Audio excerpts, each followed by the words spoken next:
How do you get the board to actually work together as a cohesive entity? The first thing is you have to make sure that you've got the right individuals around the table. That comes in the selection of board members. In most cases, your investor board representative tends to be what you get. The CEO tends to be who you have. You have a lot more leeway, obviously, in the selection of an independent board member. If one of the two investor seats is being allocated to another independent board member, that could be another way.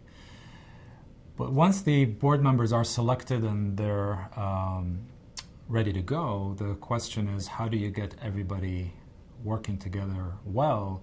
And I think where you always have to start is to make sure that every board member's priorities are clearly understood, clearly articulated, that different board members understand what the other board members' priorities are, and they're empathetic to them.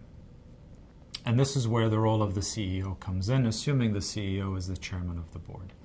In some cases where you end up in situations where there's lack of cohesion, perhaps an institutional investor, the venture capital board member tends to be more forceful than the management. So you get a little bit of tension within the board. One way that we've found to tackle that is to assign a chairman of the board. And if the CEO doesn't have the skill level to assume that position, it could be the independent board member that could assume that position. And the independent board member, as chairman, would be responsible for making sure that, again, the priorities and the needs of each board member are clearly understood, clearly articulated, making sure to work with each board member one-on-one in case there's an imbalance between how aggressive different board members are, how vocal they are, and really bringing harmony within the board.